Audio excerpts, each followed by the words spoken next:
તો વાત હવે અમરેલીની કરીએ, જ્યાં અમરેલીમાં TV13 ગુજરાતીના અહેવાલની ધારધાર અસર થઈ છે। ઢૂંઢિયા પીપળિયા ગામે પુલનું કામ તાત્કાલિક હવે શરૂ કરવામાં આવ્યું છે। મોડી રાત્રે પુલની કામગીરી શરૂ કરવામાં આવી છે।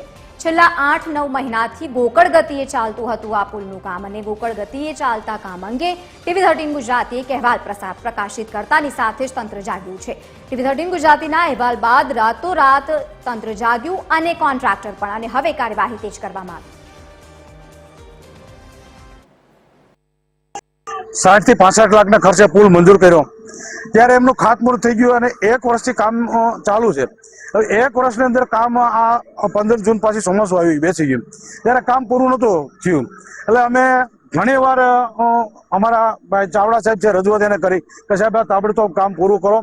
પહેલા તો સૌ પ્રથમ કામ જે પુલનું જોતું હતું લાઇન લેવલમાં, એ લાઇન લેવલમાં અત્યારે નથી। જે 2 ફૂટ પુલ નીચો લઈ જવાની જગ્યાએ 2 ફૂટ પુલ અધર લઈ ગયા, પાયા ખોદ્યા નથી અને એમના માટીમાં લઈ લીધો। એટલે તોય છતાં કોઈ બોલ્યું નહીં। પછી ગામ લોકો અમારી પાસે રજૂઆત મેના કરવા, ભાઈ હવે તમે આમાં પંચાયત કંઈક ધ્યાન દો અને આ કામ તાબડતોબ પૂરો કરો। ત્યારે TV13 એના અહેવાલથી તાબડતોબ કામ ચાલુ થયું। TV13 ગુજરાતી ન્યૂઝના અહેવાલનો અસર જોવા મળી છે। ત્યારે વડિયા તાલુકાનું જે ઢૂંઢિયા પીપળિયા ગામ છે, ઢૂંઢિયા પીપળિયા ગામે જ ગત રોજ TV13 દ્વારા આપણે એક અહેવાલ પ્રસિદ્ધ કરવામાં આવ્યો હતો।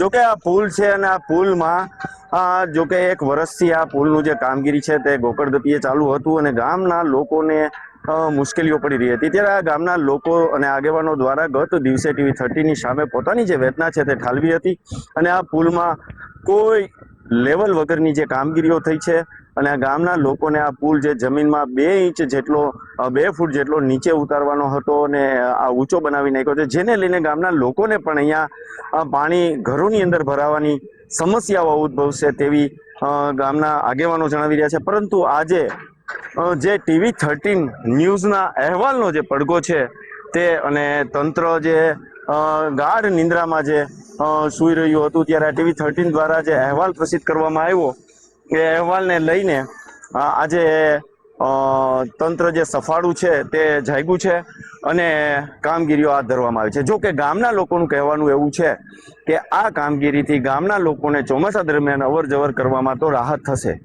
પરંતુ જે પુલની કામગીરી છે તે નીતિ નિયમોને જે નેવે મૂકીને કામગીરી કરવામાં આવી છે તે જે અમારો સવાલ છે એ તો યથાવત જ જોવા મળે।